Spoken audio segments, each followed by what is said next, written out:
Welcome to Shamees kitchen. എല്ലാവർക്കും സുഖമാണല്ലോ. ഇന്നത്തെ നമ്മുടെ സ്പെഷ്യൽ എന്താണെന്ന് അറിയാമോ? നല്ലൊരു മീൽ മേക്കർ പുലാവിൻ്റെ റെസിപ്പിയാണ് കേട്ടോ. ഇങ്ങനെ ഉച്ചയ്ക്ക് ഇങ്ങനെ മടി പിടിച്ചിരിക്കുന്ന ദിവസങ്ങളിൽ ലഞ്ചിന് പെട്ടെന്ന് തയ്യാറാക്കി എടുക്കാൻ പറ്റുന്ന ഒരു മീൽ മേക്കർ പുലാവാണ്. എല്ലാവർക്കും നന്നായിട്ട് ഇഷ്ടമാവുകയും ചെയ്യും.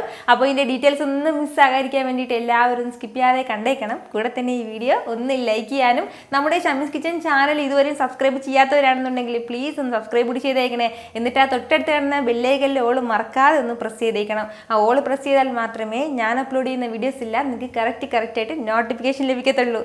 എന്നാൽ ശരി, നമുക്ക് വേഗം തന്നെ റെസിപ്പിയിലേക്ക് പോകാം. നമ്മുടെ ഈ മീൽ മേക്കർ പുലാവ് തയ്യാറാക്കി എടുക്കാനായിട്ട് ആദ്യം നമുക്ക് വേണ്ട കാര്യം എന്താണെന്ന് വെച്ചാൽ അരിയാണ്. ഞാനിപ്പോൾ 1 കപ്പ് അളവിൽ 250 ml കപ്പിന് 1 കപ്പ് അളവിലാണ് ബസ്മതി റൈസ് എടുത്തിട്ടുള്ളത്. അപ്പോൾ ഈ അരി ഒന്നൊരു ബൗളിലേക്ക് ചേർത്ത് കൊടുത്തതിന് ശേഷം ആവശ്യത്തിനുള്ള വെള്ളവും കൂടി ചേർത്ത് നന്നായിട്ടൊന്ന് കഴുകിയിട്ട് ഒരു 30 മിനിറ്റ് ഒന്ന് കുതിർക്കാൻ വേണ്ടി വെക്കണം കേട്ടോ. അപ്പോൾ അങ്ങനെ കുതിർത്തെടുത്ത അരിയെ വേണം നമുക്ക് ആവശ്യമായിട്ടുള്ളത്.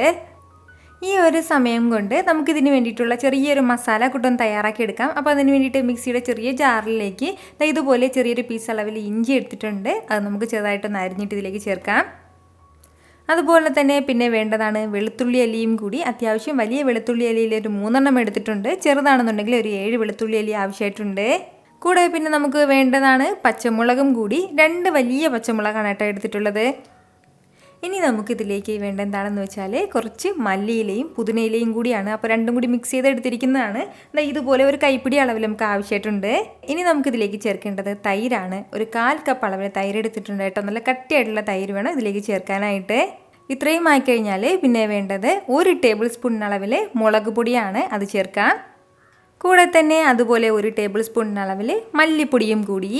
ഇനി വേണ്ടത് മഞ്ഞൾപ്പൊടിയാണ്. ഒരു 1/2 ടീസ്പൂൺ അളവിൽ മഞ്ഞൾപ്പൊടിയും കൂടി. 1/2 ടീസ്പൂൺ അളവിൽ ഗരം മസാല പൊടിച്ചും കൂടി നമുക്ക് ആവശ്യമായിട്ടുണ്ട്. ഇനി നമുക്കിതിലേക്ക് വേണ്ടത് ഒരു 1/4 ടീസ്പൂൺ അളവിൽ ചെറിയ ജീരകം പൊടിച്ചതും കൂടിയാണ്. അപ്പോൾ ഇത്രയും കൂടി ചേർത്ത് കൊടുത്ത ശേഷം നല്ല രീതിയിൽ തന്നെ ഇത് സ്മൂത്തായിട്ടൊന്ന് അരച്ചെടുത്തിട്ട് വരാം. ഇതുപോലെ നല്ല സ്മൂത്തായിട്ട് തന്നെ നമ്മുടെ മസാലക്കൂട്ടൊന്ന് അരഞ്ഞു കിട്ടിയിട്ടുണ്ട്. ഇനി നമുക്ക് വേണ്ടത് നമ്മുടെ സോയ ചങ്ക്സ് ഒന്ന് വേവിച്ചെടുക്കണം. അപ്പോൾ അതിന് വേണ്ടിയിട്ട് കുറച്ച് വെള്ളം ഒന്ന് ചൂടാക്കാൻ വേണ്ടി വെച്ചിട്ടുണ്ട്. അത് നല്ലതുപോലെ തിളച്ചു തുടങ്ങിയാണ്. അപ്പോൾ ഈ ഒരു സമയം ആകുമ്പോഴത്തേക്കും ഇതുപോലെ ഒരു 1/4 കപ്പ് അളവിൽ സോയ ചങ്ക്സ് എടുത്തിട്ടുണ്ട് കേട്ടോ. അപ്പോൾ അത് നമുക്കിതിലേക്കൊന്ന് ചേർത്ത് കൊടുക്കാവുന്നതാണ്. ഇതിപ്പോൾ തിളയ്ക്കാൻ തുടങ്ങിയിട്ട് ഒരു 2 മിനിറ്റോളം ആയിട്ടുണ്ട്. 2 മിനിറ്റ് തികച്ചായിട്ടില്ല. എന്നിരുന്നാലും നമ്മുടെ സോയ ചങ്ക്സ് എല്ലാം നല്ല പെർഫെക്റ്റ് ആയിട്ട് തന്നെ വെന്ത് കിട്ടിയിട്ടുണ്ട്. അപ്പോൾ ഇത് ഇത്ര തന്നെ മതിയാവും. ഇനി നമുക്ക് ഫ്ലെയിം ഒന്ന് ഓഫ് ചെയ്ത് കൊടുക്കാവുന്നതാണ്.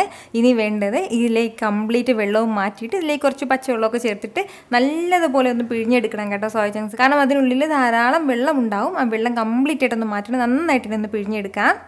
അപ്പോൾ നമ്മളിത് തയ്യാറാക്കി എടുക്കുന്നത് കുക്കറിലാണ് കേട്ടോ. അപ്പോൾ കുക്കറിന്ന് ഞാൻ അടുപ്പത്തേക്ക് വെച്ചിട്ടുണ്ട്. അതൊന്ന് ചൂടായി വരുന്ന സമയം അതിലേക്ക് നമുക്ക് ഒരു 1.5 ടേബിൾ സ്പൂൺ അളവിൽ എണ്ണ ചേർത്ത് കൊടുക്കാം. ഏത് എണ്ണയാണെന്നുണ്ടെങ്കിലും കുഴപ്പമൊന്നുമില്ല.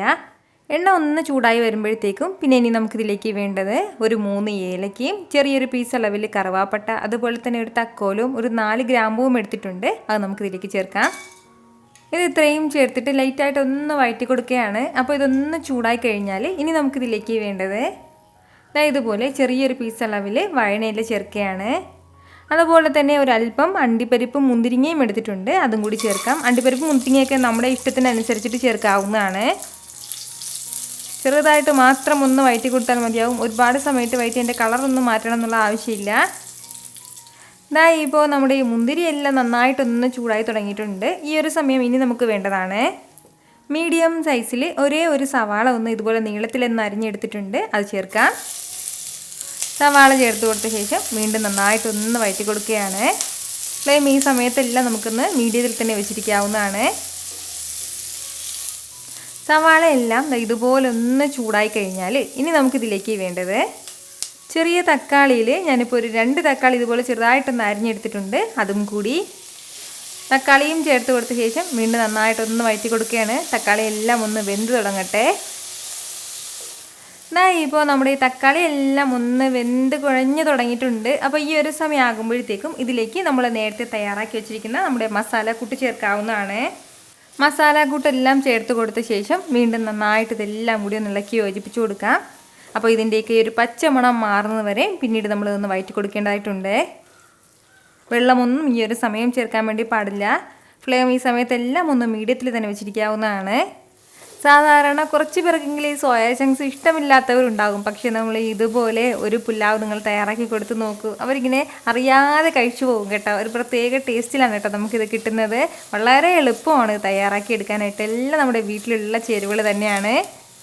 ഞാൻ ഇതുപോലെ കുറച്ച് സമയം ഒന്ന് വഴറ്റി കൊടുത്തതിൻ്റെ ആ ഒരു പച്ചമണമൊക്കെ ഒന്ന് മാറ്റിയെടുത്തിട്ടുണ്ട്. ഇത്രയും ആയിക്കഴിഞ്ഞാൽ ഇനി വേണ്ടത് നമ്മളിതാ വേവിച്ച് മാറ്റി വെച്ചിരിക്കുന്ന സോയ ചങ്ക്സ് കൂടിയാണ്. അത്യാവശ്യം വലുതായതിൻ്റെ പേരിൽ ഞാൻ ഓരോന്നും രണ്ടായിട്ടൊന്ന് കട്ട് ചെയ്തെടുത്തിട്ടുണ്ട്. തീരെ ചെറുതാണെന്നുണ്ടെങ്കിൽ കട്ട് ചെയ്യേണ്ട ആവശ്യമില്ല. കൂടെ തന്നെ ഒരു 1/2 കപ്പ് അളവിൽ പച്ചപ്പട്ടാണിയും കൂടി എടുത്തിട്ടുണ്ട്. അപ്പോൾ ഈ പച്ചപ്പട്ടാണിക്ക് പകരം നമുക്ക് ഇഷ്ടമുള്ള വേറെ ഏതെങ്കിലും വെജിറ്റബിൾസ് ഉണ്ടെങ്കിൽ അത് ചേർക്കാം. അതായത് ക്യാരറ്റ് വേണമെന്നുണ്ടെങ്കിൽ ക്യാരറ്റ് ചേർക്കാം, അല്ലാന്നുണ്ടെങ്കിൽ ബീൻസ് ഉണ്ടല്ലോ ബീൻസും ചേർക്കാവുന്നതാണ്. ബീൻസിൻ്റെ അളവ് കൂടുതലായി പോകരുത്. ഒരു 1/4 കപ്പ് അളവിൽ മാത്രം ഒന്ന് അരിഞ്ഞ് ചേർത്താൽ മതിയാവും. അതുപോലെ തന്നെ ഒരു 1/4 കപ്പ് അളവിൽ ക്യാരറ്റും ചേർക്കാവുന്നതാണ്. അപ്പോൾ ഇത് രണ്ടും കൂടി ചേർത്ത് കൊടുത്ത ശേഷം വീണ്ടും ഇതെല്ലാം കൂടി ഒന്ന് ഇളക്കി യോജിപ്പിച്ച് കൊടുക്കുകയാണ്. നല്ല രീതിയിൽ എല്ലാം കൂടി ഒന്ന് മിക്സ് ചെയ്ത് കൊടുക്കാം. ഇതുപോലെ എല്ലാം ഒന്ന് ഇളക്കി യോജിപ്പിച്ച് കഴിഞ്ഞാൽ ഇനി നമുക്കിതിലേക്ക് വേണ്ടത് ആവശ്യത്തിനുള്ള വെള്ളം കൂടിയാണ്. 1 കപ്പ് അളവിലല്ലേ നമ്മൾ അരി എടുത്തിട്ടുള്ളത്. 1 കപ്പ് അളവിന് അരിക്ക് ഞാനിപ്പോൾ 1.25 കപ്പ് അളവിലാണ് കേട്ടോ വെള്ളം വെക്കുന്നത്.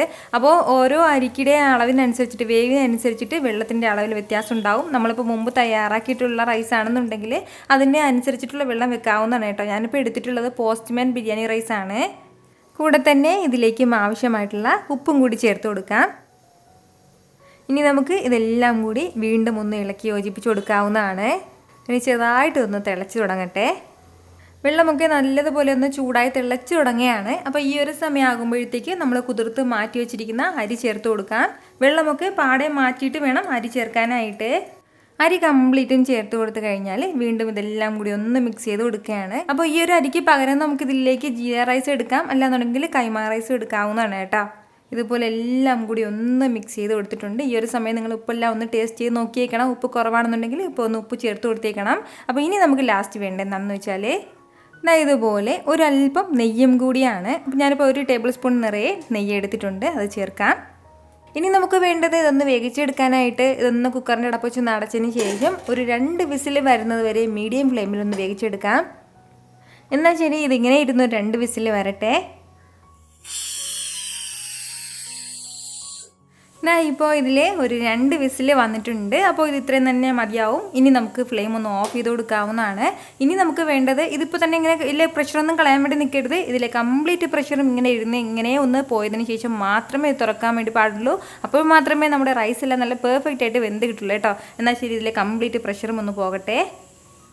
ഇപ്പോൾ ഇതിലെ കംപ്ലീറ്റ് പ്രഷറും പോയിട്ടുണ്ട്. ഇനി നമുക്കൊന്ന് തുറന്ന് നോക്കാവുന്നതാണ്. നല്ല പെർഫെക്റ്റ് ആയിട്ട് തന്നെ നമ്മുടെ മീൽ മേക്കർ പുലാവ് ഇവിടെ റെഡി ആയിട്ടുണ്ട്. റൈസ് എല്ലാം നല്ല സൂപ്പറായിട്ട് വെന്തിട്ടുണ്ട്. അടിക്കൊന്നും തന്നെ ഒട്ടിപ്പിടിക്കാതെ കിട്ടിയിട്ടുണ്ട്.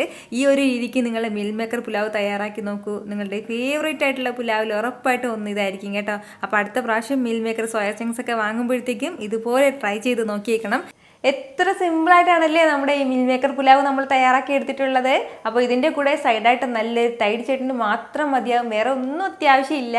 അപ്പോൾ ഇതുപോലെ എല്ലാവരും ട്രൈ ചെയ്ത് നോക്കിയിട്ട് നിങ്ങളുടെ ഫീഡ്ബാക്ക് എനിക്കൊന്ന് മറക്കാതെ അറിയിച്ചേക്കണം. കൂടെ തന്നെ ഈ വീഡിയോ ഇഷ്ടമായാൽ ഇതൊന്ന് ലൈക്ക് ചെയ്യാനും നിങ്ങളുടെ ഫ്രണ്ട്സിനും ഫാമിലിക്കും എല്ലാവർക്കും ഇതൊന്ന് ഷെയർ കൂടി ചെയ്ത് കൊടുത്തേക്കണം കേട്ടോ. അപ്പോൾ ഇതുപോലുള്ള റെസിപ്പിക്ക് വേണ്ടിയിട്ട് ഷമീസ് കിച്ചൻ ചാനൽ ഫോളോ ചെയ്യാനും സബ്സ്ക്രൈബ് ചെയ്യാനും ആരും മറക്കരുത്. വീണ്ടും നല്ലൊരു ഉഷാർ വീഡിയോ ആയിട്ട് നാളെ 2 മണിക്ക് കാണാം. അപ്പോൾ അതുവരേക്കും എല്ലാവരും ഹാപ്പി ആയിട്ടിരിക്കുക, സന്തോഷമായിട്ടിരിക്കുക, എല്ലാവരും സേഫ് ആയിട്ടിരിക്കണം. Take care friends. ടാറ്റാ.